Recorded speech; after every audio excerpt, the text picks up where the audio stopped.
Bonjour à tous, nous sommes le 31 juillet 2024 et aujourd'hui, j'ai demandé à mon cher collaborateur et ami Arnaud Dumouche, théologien catholique et recteur de l'Institut Docteur Angélique, un institut de théologie privée sur Internet, de dialoguer au sujet, vous savez, de cette polémique qui a eu lieu lors de la cérémonie d'ouverture de ces Jeux Olympiques 2024. Donc, on va parler de cette fameuse représentation de la Sainte Seine qui a été donc diffusée à travers le monde devant des milliards de chrétiens.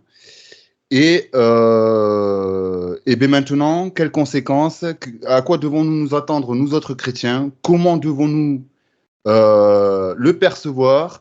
Devons-nous accorder miséricorde? Parce que, tu sais, quand on parle beaucoup de christianisme, on parle beaucoup de miséricorde, on assimile beaucoup le christianisme à la miséricorde. Mais ce n'est pas que la miséricorde non plus. Oui, tout à fait. Mais c'est la miséricorde d'abord. Ça veut dire que, comme dit saint Paul, la charité croit tout, espère tout. Mais si c'est la miséricorde d'abord, ça n'empêche pas la vérité. Mais disons que l'acte du Christ en premier lieu serait miséricordieux. Donc c'est ce qu'on va voir, hein, à savoir qui sont ces personnes qui ont mis ça sur Internet. Mais il faut regarder en toute vérité la cérémonie en tant que telle, parce que c'est toute la cérémonie. Moi, je n'ai pas pu la regarder jusqu'au bout. J'ai regardé des replays un petit peu comme j'étais obligé, mais j'ai pas pu. Au bout de 5 minutes, moi, j'ai coupé tout. Je voyais bien que c'était quelque chose. Tu vois, je vais te dire sincèrement, ça me faisait pitié parce que ça me faisait penser à une génération, un peu comme dans le film, tu te rappelles, qui s'appelle La Chute.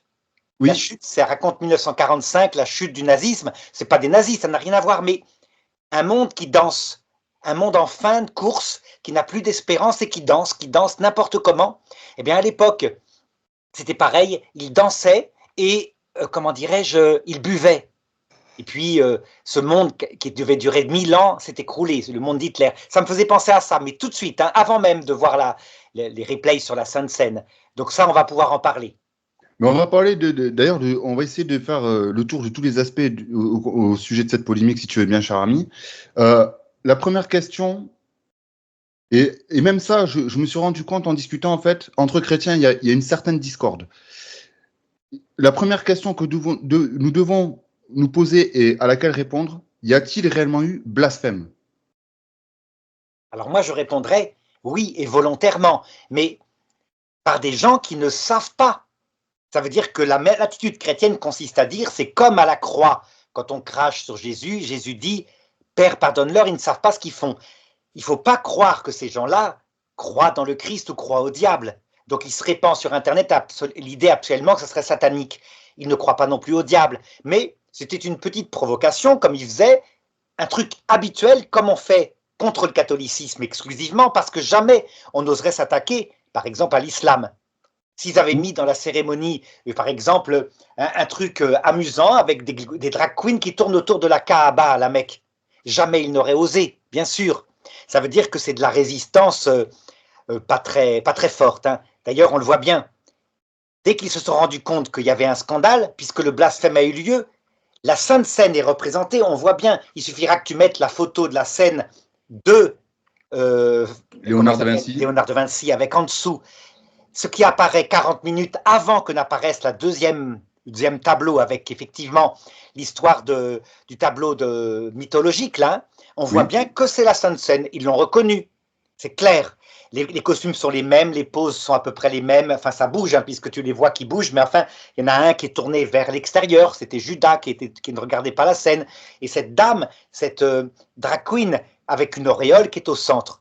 Donc c'est manifeste. Mais il ne faut pas voir ni une volonté d'offenser le Christ comme le Christ, parce qu'il n'y croit pas. Il faut voir une provocation habituelle qui secoue les chrétiens et qui veut montrer une France nouvelle, la France ouverte, ouverte à tout, ouverte à toutes les diversités, y compris les plus transgressives.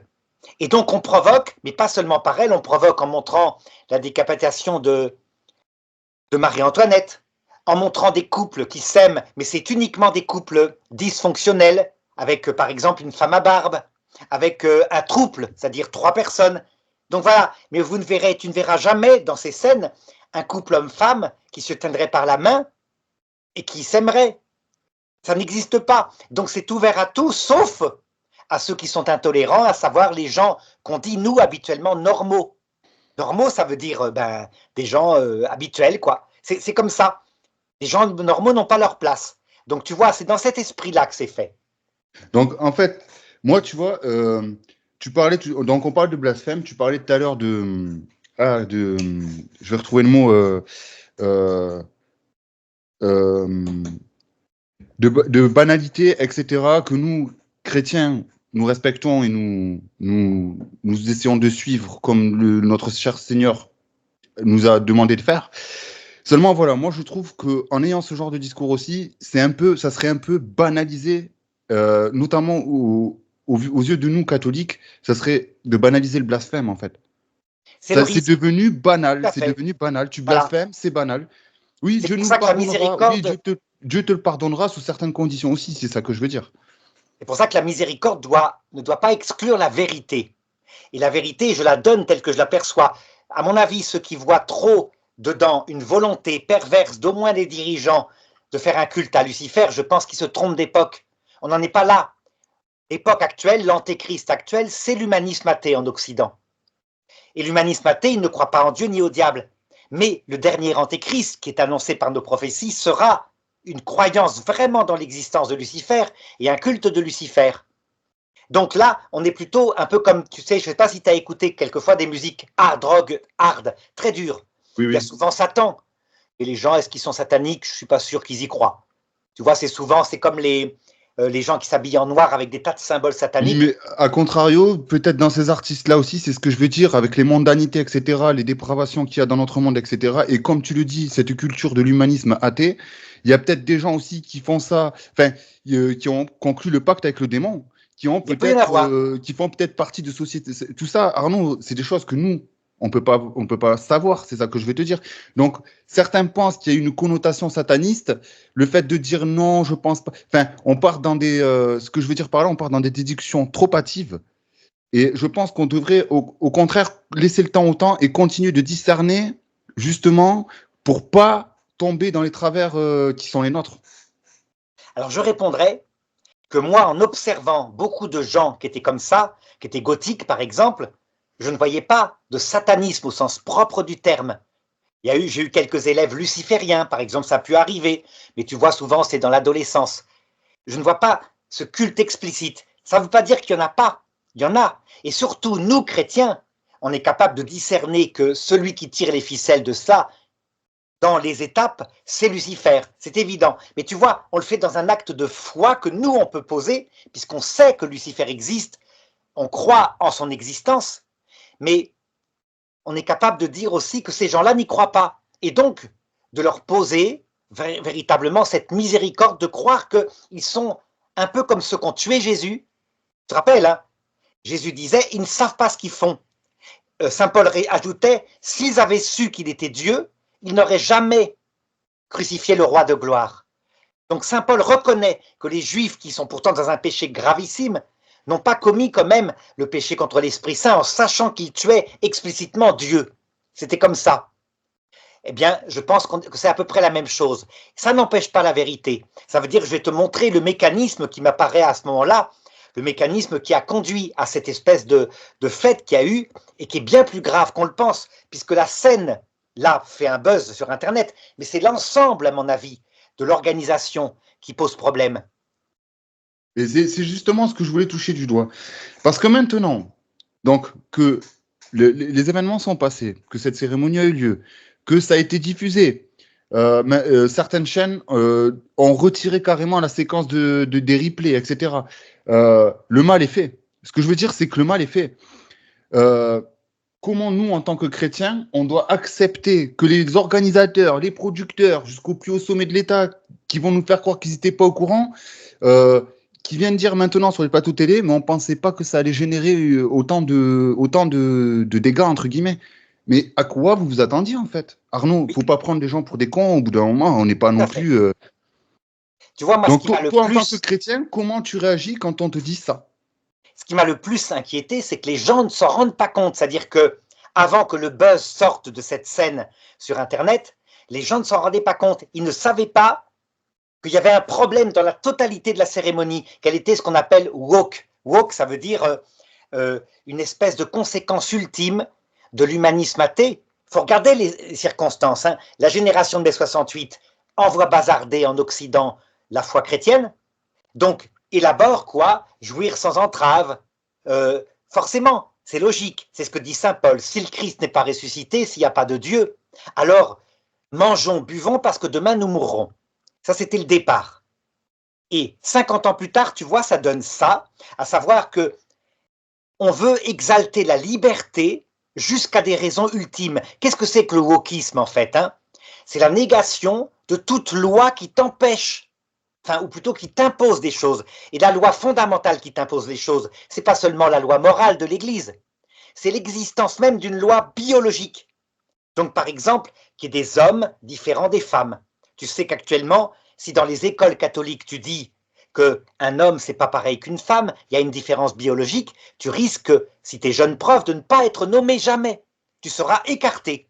Ça m'est arrivé une fois quand j'ai donné quelques cours de philosophie, je t'avais raconté. Donc je l'ai vu. Donc voilà, négation de quoi? Pourquoi? Parce que être un homme, être une femme, manifestement, c'est une imposition de la nature, et même ça, on n'en veut plus. Mais pourquoi est-ce qu'on fait ça? Parce que s'il n'y a pas de créateur, il n'y a donc pas de loi naturelle. Tu vois un petit peu. Oui, oui. La loi naturelle, c'est la seule qui existe dans l'homme, c'est que tu es libre, puisque tu dépasses l'évolution qui a créé l'homme pour ta liberté qui peut même changer ces choses imposées par la nature. Évidemment, s'impose deux choses, tu nais homme, tu nais femme, et tu es obligé de mourir. Et tu vois que, enfin il y a d'autres choses, hein, d'autres choses comme ça, comme la biologie, le fait que seule une femme est enceinte, pas un homme. Et tu verras à chaque fois se développer des volontés de transgresser ça, avec des hommes enceints, des femmes à barbe. C'est quoi ça? C'est toujours le même principe. Ma liberté jusqu'au bout, jusqu'à l'absolu. Mais est-ce que ça veut dire que ces gens provoquent Dieu? Non, ils n'y croient plus. Ils provoquent plutôt la loi naturelle auquel s'accrochent encore certaines personnes qui disent, d'accord, admettons qu'il n'y ait pas de Dieu, mais il y a quand même une nature humaine. Ah ben non, non, non, non, non. La tentative ultime, nous dit nos prophéties, ce sera essayer de vivre éternellement, donc de vaincre la mort. La seule limite que Dieu a mise à ces tentatives de l'homme, c'est justement sur ce point-là. Tu te rappelles dans la Genèse, quand Dieu dit qu'il plaça un chérubin aux ailes resplendissantes pour empêcher que l'homme trouve l'arbre de vie et ne vive à jamais. Oui. Ça veut dire que Dieu permettra toutes les transgressions, donc l'homme pourra pousser sa révolte jusqu'au bout. Mais là, pour le moment, c'est en croyant que Dieu n'existe pas. La révolte jusqu'au bout, c'est le faire quand même alors qu'on sait que Dieu existe. Et c'est pas pour notre époque. On voit bien. Actuellement, c'est l'humanisme athée. Et la seule limite qu'il mettra, c'est pouvoir vivre éternellement, tout simplement parce que le monde lui-même, dans sa matière qui le compose, est mortel. On pourra progresser et faire que la vie puisse durer 300, 400 ans peut-être, en modifiant la génétique humaine. Mais la vie éternelle est impossible, par nature, puisque le monde lui-même est mortel. Le monde dans lequel on vit, hein. La vie éternelle, c'est pour l'autre monde. Tu vois la limite que met Dieu? Donc ce truc-là se mettait, un regard de foi se mettait par rapport à cette cérémonie qui montrait un antéchrist particulier, celui de l'Occident actuel, celui de l'Orient étant plutôt le djihadisme, hein, violent, des djihadistes, des islamistes. Mais là, de ce côté-là occidental, c'était une fête de cela. Et curieusement, ce n'est qu'après coup, parce qu'il y a eu cette scène-là, que les gens ont commencé à s'en rendre compte. Pourquoi est-ce qu'ils retirent? Il paraît 220 pays à retirer la totalité de la fête d'inauguration. Ils n'ont pas retiré que la scène du blasphème. Pourquoi? Parce qu'ils se sont rendus compte que tout posait problème. Tout. Oui, qu'en gros, c'était dirigé en amont déjà pour donner ce que ça a donné. Oui, effectivement, ça, voilà. Ça c'est parfaitement plausible et même, je pense que c'est comme ça que ça s'est passé. Par contre, moi, en tant que chrétien, quand je vois ça et que derrière, j'entends qu'on me dit messieurs, dames, on s'excuse, mais on pensait pas que ça irait jusque-là. Alors, quand on attaque les valeurs des religions hébraïques, quand on fait l'étoile de David sur un mur, par exemple, tout de suite, pointer du doigt antisémite. Quand on parle de certaines choses sur le Coran, que c'est peut-être pas une révélation divine, mais plutôt celle des hommes, notamment au niveau des hadiths, etc. Oui, tu passes pour un blasphémateur, un hérétique, etc. Par contre, nous, catholique, quand on vient dire ouais, Jésus n'a jamais existé, il n'a pas été crucifié, qu'on vient cracher littéralement à la gueule de, comme le fait le Talmud, il le fait à la gueule de Marie. Pour le Talmud, Marie n'est pas vierge, Marie est une, c'est limite si le Talmud fait passer Marie pour une prostituée. Oui, Tu l'as vu? non, je ne dirais pas ça. Je ne dirais pas le Talmud. Moi, comment je l'ai compris en le Certains disant? débatteurs dans le Talmud, c'est-à-dire qu'il faut comprendre que le Talmud, c'est 3 opinions et 4 rabbins. Oui, Plutôt oui. 3 rabbins qui discutent et 4 ou 5 opinions. Donc il y a effectivement cette opinion-là, on pourra citer les passages, il n'y a aucun problème, mais en fait ce sont des extraits, puisque dans le Talmud, tu as aussi un rabbin qui va répondre, mais non, on voit bien, c'était une personne simple, etc., etc. Le blasphème, là, en l'occurrence, que tu vois dans le film, c'est très différent. C'est un blasphème qui vient vraiment d'un monde nouveau qu'on est en train d'essayer de créer, quelque chose d'autre. D'où la conscience que prend... C'est beaucoup plus profond que, que les affaires qu'on a, enfin, que tout ce que nous, l'histoire de l'homme a pu connaître. Là, pour moi, ça a été profond. Le fait de reproduire et de se tourner, pour pas utiliser de langage grossier, non, en gros, pour détourner le détournement de cette symbolique-là pour nous chrétiens, ils l'ont tourné à la dérision, comme ils l'ont clairement, ils nous ont craché littéralement à la face, Arnaud. Il faut dire ce qui est, il faut appeler un chat un chat. Ils nous ont littéralement... Je te réponds, je suis d'accord avec toi, hein, mais pourquoi? Tu regardes et observes bien leur comportement. C'est un comportement en fait de personnes pas très courageuses. Le fait qu'ils se soient, en se rendant compte du scandale qui est uniquement médiatique, hein, ils ne risquent rien pour leur vie. La parole sera uniquement, comme dit tout chrétien, par la dénonciation médiatique que font beaucoup de gens. Tu remarqueras, ils se sont tout de suite déballonnés parce qu'ils ne s'attendaient pas à cela. Mais ça te montre aussi quel genre de résistants ce sont. Ce sont des gens qui adorent la vie sur Terre et donc ils ne prendront jamais le risque d'aller blasphémer des gens qui pourraient réagir autrement, comme par exemple des islamistes. Donc, c'est là que je te dis, ces personnes-là, quand tu les constates, quand tu les regardes, ce ne sont pas des vrais résistants. Ce sont des résistants en peau de lapin. La vraie résistance actuellement, c'est quand tu risques ta peau ou quand tu risques ton métier, ta vie sociale. L'antéchrist, il est facile à discerner. Quelle est actuellement la phrase que tu devrais dire en étant un professionnel et qui te ferait perdre ton travail? Eh bien, c'est si tu disais, l'avortement est un mal parce que je crois que les enfants reçoivent leur âme à leur conception. Tu deviens un criminel liberticide puisque l'avortement, c'est le plus beau, la plus belle chose qu'a créée notre civilisation. D'après le monde woke, c'est aussi de dire que tu crois qu'un homme et une femme, c'est réel, que avoir des WC pour les 30 autres formes de sexe, ça n'existe pas, c'est aberrant. Tu es tout de suite, comme l'avait vécu l'auteur, tu sais, l'autrice de Harry Potter, considérée comme quelqu'un d'antisocial. Elle s'appelle... J.K. Rowling. Voilà, tu as remarqué, elle est persécutée, mais gravement. Elle n'est pas tuée, elle ne risque pas d'être tuée. Hein. Ces personnes-là ne tuent pas. Ce qui tue, c'est leur âme. Ce qu'ils tuent, c'est notre âme. Notre âme, ça veut dire en l'entraînant loin de Dieu, dans quelque chose d'aberrant. Et la marque de la bête, tu sais, dans le chiffre 666, c'est ça. C'est pas autre chose que quelque chose qui se marque sur notre main, ça veut dire sur notre action, et sur notre front, ça veut dire sur notre intelligence. Quand on adhère à l'idéologie du temps, on est marqué de la marque de la bête. Donc les gens qui adhèrent à cette cérémonie, c'est ça qui était pour moi le plus frappant, ne se rendaient pas compte que c'était la marque de la bête. C'était la marque de la bête pour notre époque. Puisque, en analysant les choses, quelle aurait été pour toi, Kevin, la marque de la bête si tu avais vécu en 1942 et qui aurait risqué... Le nazisme. Voilà. Si tu avais dit publiquement, je crois que les juifs sont des personnes humaines... Hein? Ou le communisme, qui a fait beaucoup plus de morts d'ailleurs aussi. Le communisme, c'était la marque de la bête pour nous en 1970. Oui. En 1942, en devenant communiste et en résistant aux nazis, tu risquais pas d'être tué par les communistes. Par contre, en 1970, si tu avais dit « je crois que du côté de Moscou, c'est l'horreur », tu risquais de perdre ton travail, d'être persécuté dans ton travail, surtout si tu étais prof.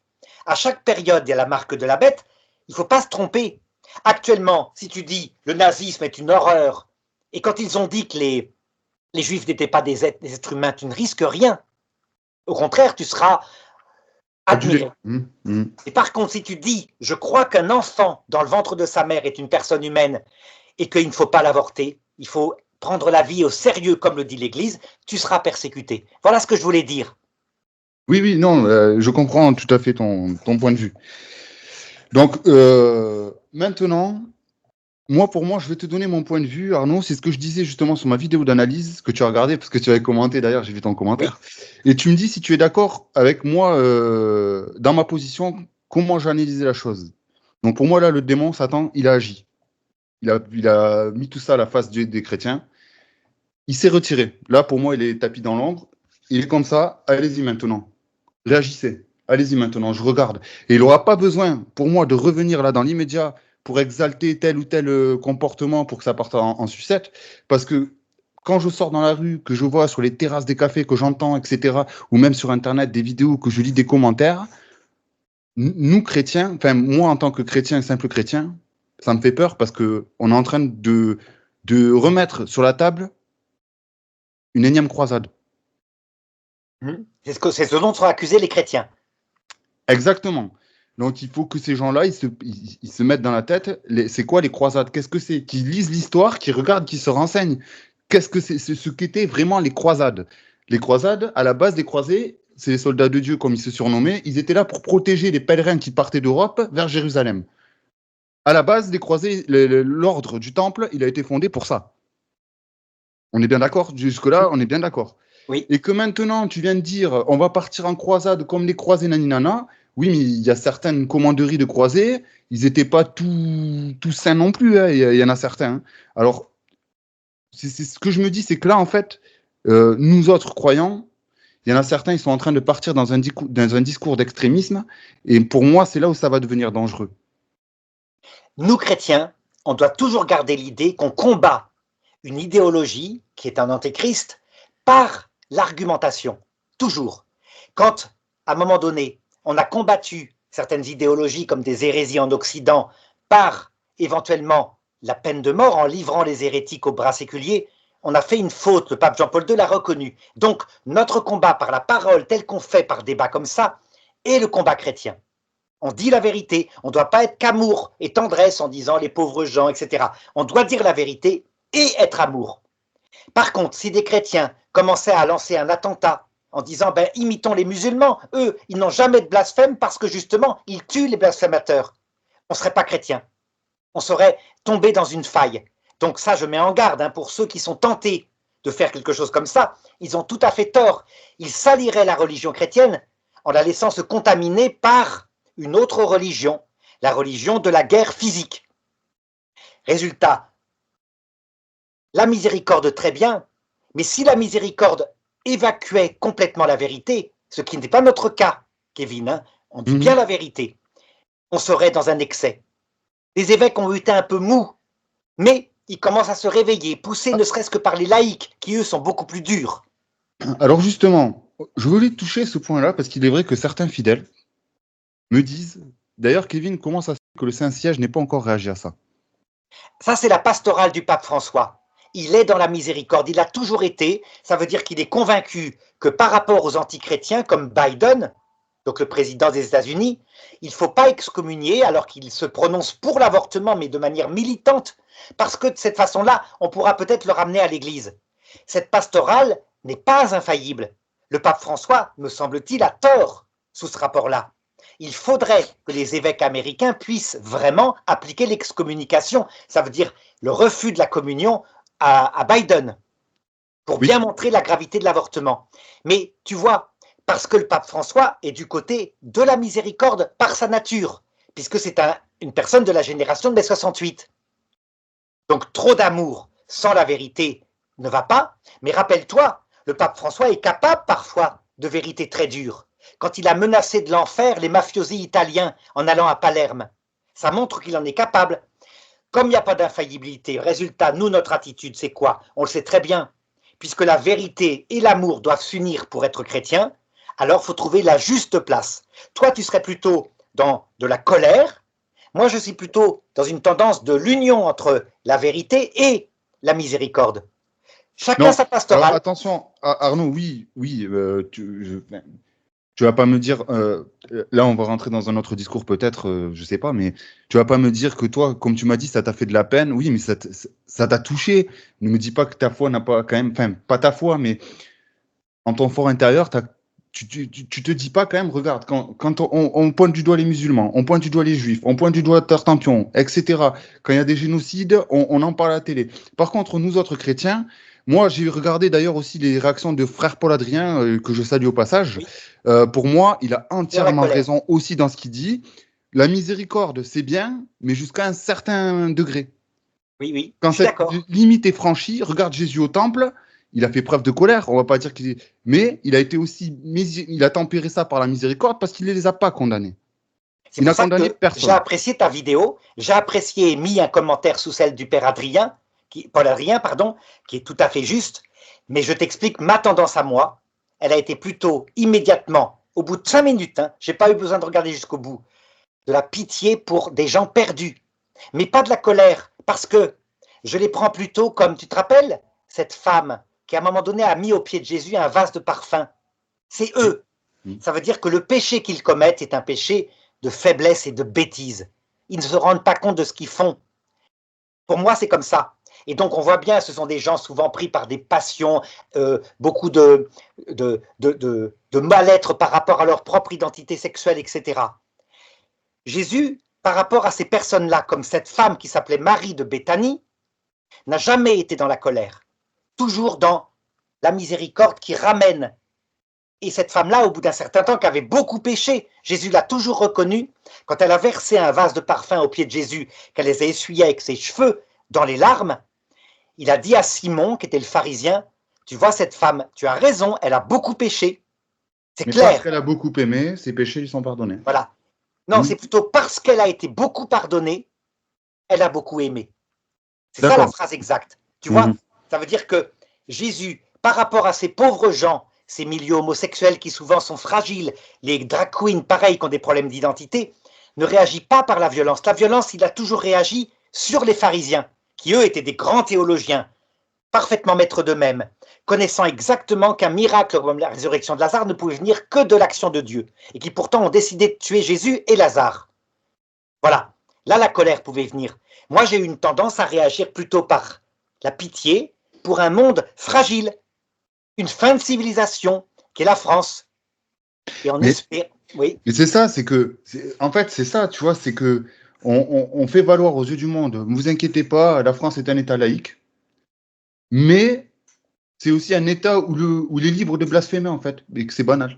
Tout à fait. En fait, c'est un cercle vicieux et voilà. Et qu'est-ce que nous, chrétiens, voilà, on est au milieu de tout ça, on est mis en place publique, on est tourné à la dérision, et il y en a certains, ils se disent, de toute façon, qu'est-ce que tu veux faire de plus? Ok, très bien, ouais.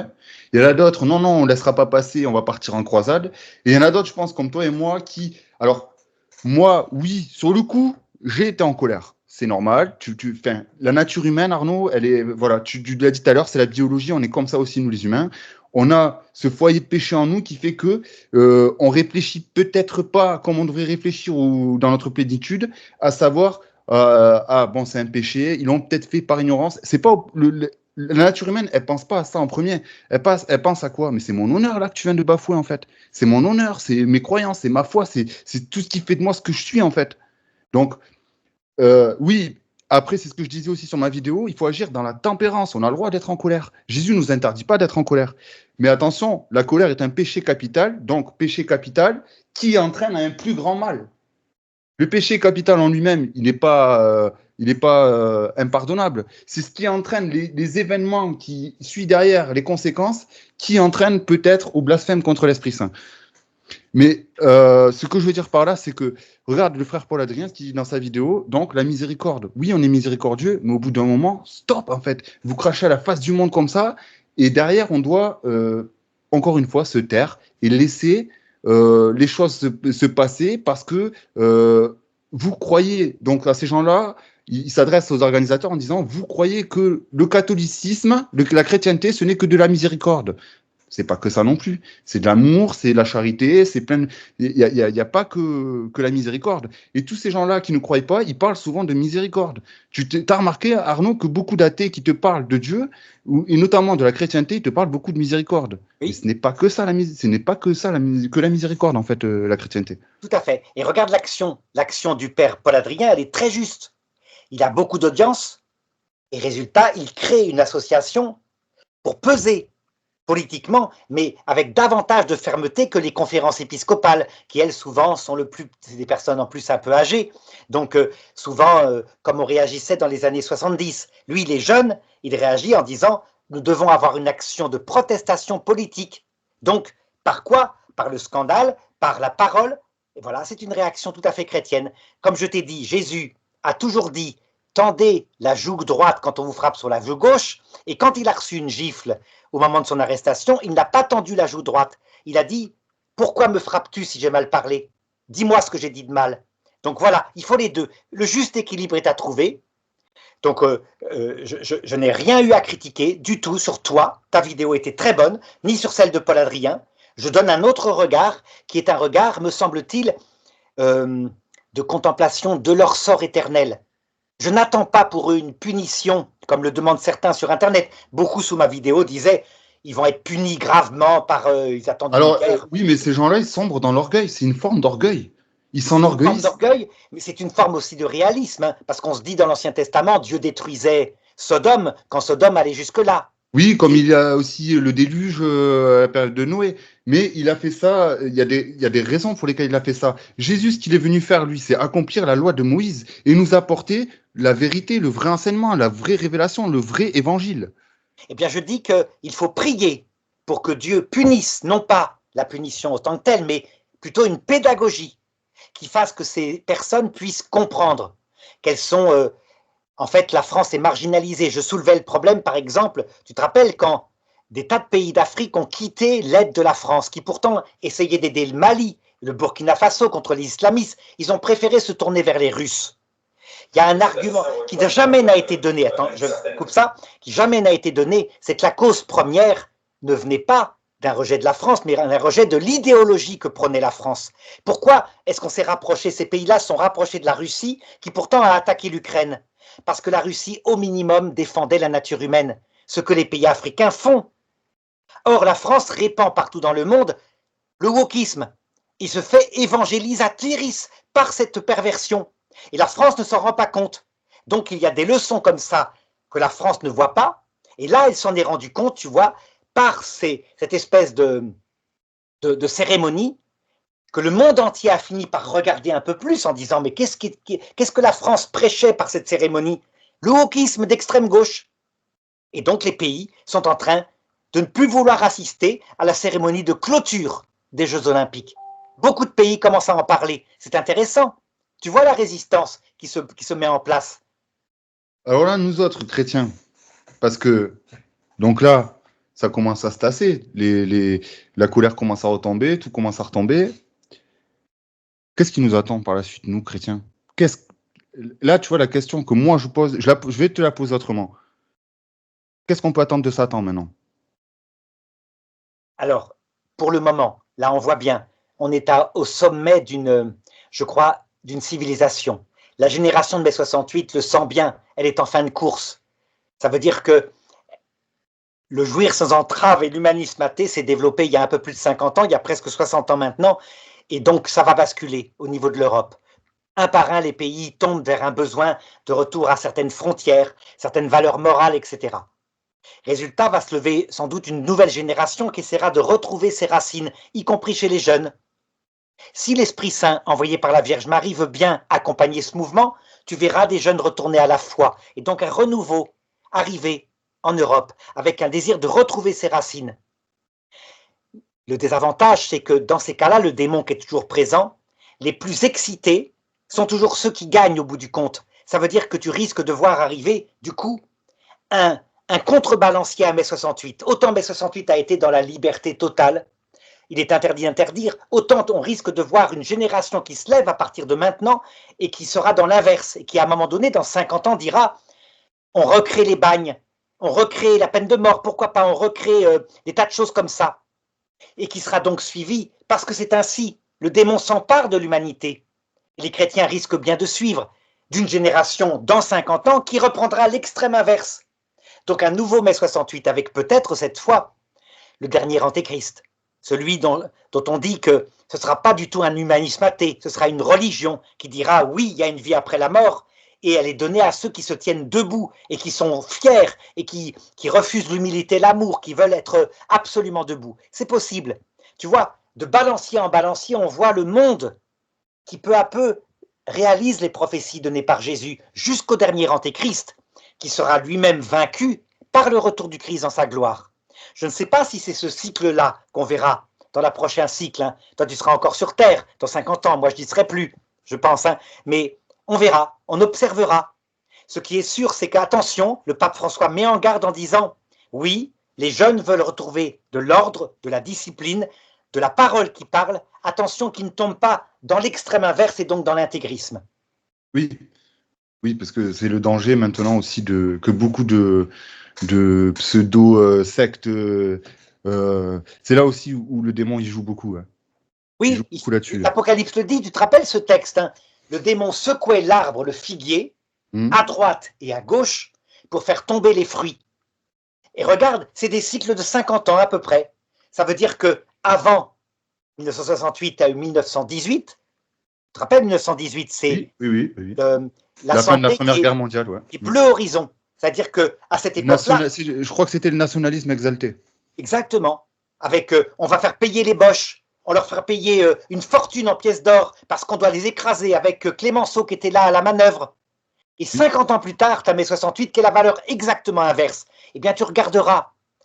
Mais 1918 est précédé par le jansénisme chez les chrétiens. Ça veut dire la civilisation chrétienne doit être debout. Et très peu de gens sont sauvés. La plupart iront en enfer. Vous allez voir. Quant à Dreyfus, là, ce juif Dreyfus, nous le condamnons parce qu'il est juif. Il est forcément coupable. Beaucoup de chrétiens étaient comme ça. Pas Sainte Thérèse de l'Enfant Jésus, qui était de cette génération, mais qui jamais n'est tombé là-dedans. Ce qui veut dire que on voit bien à droite puis à gauche, de génération en génération. Donc attends-toi, à mon avis, dans 50 ans, à ce qu'il y ait un retour du jansénisme. Donc des gens, des chrétiens qui diront, mais oui, tous ces gens-là iront en enfer. Tous ceux qui avaient fait le cérémonie, les drag queens, etc., en 2024, sont en enfer, chez les damnés pour l'enfer éternel. Très peu de gens seront sauvés. Tu vois le truc? Il ne faut pas tomber là-dedans. Il faut garder vraiment l'idée que la vérité doit être dite et l'amour doit être gardé.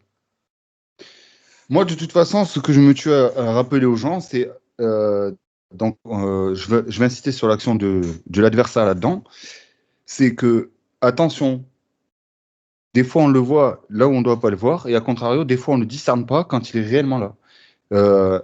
Ce que je veux dire, c'est, attention, la ruse, c'est sa première règle, la ruse, et que les gens croient qu'il est encore en train d'agir là, mais il n'a pas besoin d'agir là. Lui, il a agi par ces événements qu'on a vus à la télé.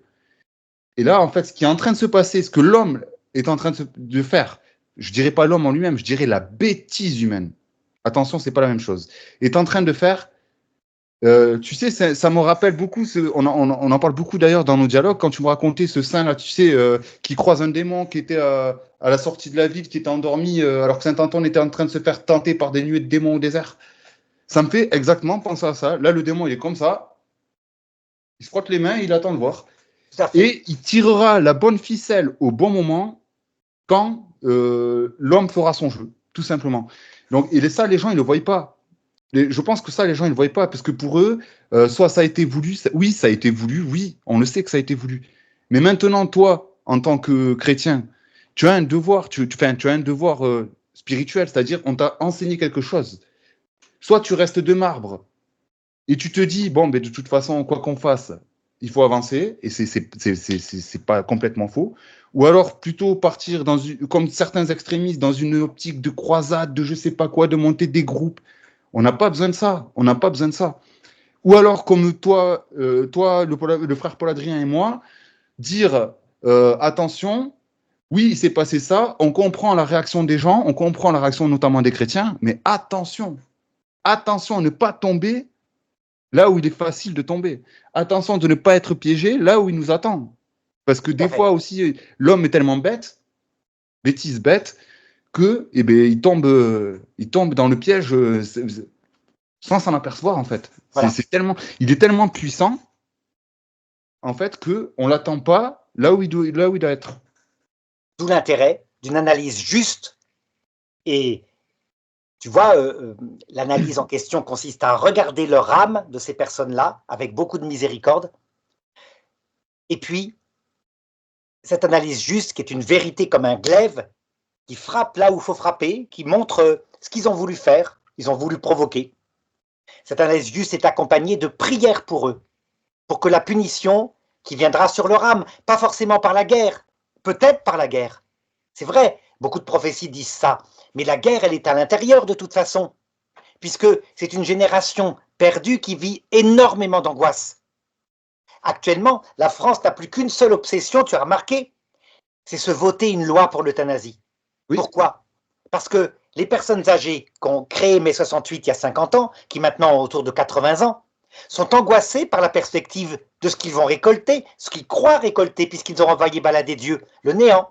Et donc, l'angoisse, il faut la faire disparaître dans la liberté d'arrêter sa vie quand on le veut. Est-ce que cette loi passera? À mon avis, je ne sais pas si on pourra l'arrêter, cette loi-là. Je ne crois pas, hein. On verra. Déjà, rien que le fait qu'ils en discutent entre eux, déjà, ça veut tout dire. Oui. Et tu observeras, hein, c'est là qu'il faut lire le chapitre 2 du livre de la sagesse dans la Bible. Ce monde, tel qu'on l'a actuellement, est décrit. Il n'y a pas le démon. Le monde est décrit dans le livre de la sagesse, qui est un livre biblique écrit en grec, comme étant un monde où les gens ont commencé par se dire « il n'y a pas de Dieu, personne n'est revenu de la mort ». En conséquence, mangeons, buvons, cueillons la fleur de la vie avant qu'elle ne se fane, parce que c'est merveilleux. Et en conséquence, troisième conséquence, hein, persécutons ceux qui sont là avec une vie morale, parce que leur présence est pour nous un reproche vivant. Ce qu'ils ont fait, ils ont provoqué les chrétiens, parce que les chrétiens, c'est une église très fragile, hein, qui est en Europe en fin de course, qui pourrait remonter quand l'Esprit Saint le voudrait, hein, mais elle est comme ça, elle est fragilisée. Et donc, ils tapent sur l'église. Jamais ils n'oseront taper sur l'islam, ils ont trop peur pour leur propre vie. Tu vois se réaliser ça. Le démon est-il présent dans le chapitre 2 du livre de la sagesse? Non, il n'est pas présent. Comme tu disais, c'est la psychologie humaine athée qui produit ça. Toi, t'appelles ça la psychologie, moi, j'appelle plutôt ça la bêtise. La bêtise va avec, bêtise, faiblesse. La psychologie, tu réfléchis un peu. La psychologie, très perdus, hein. Oui, bien sûr, mais la psychologie, Arnaud, tu réfléchis un peu, alors que la bêtise, c'est tu fonces tête baissée et tu réfléchis après, en général. Tout à fait.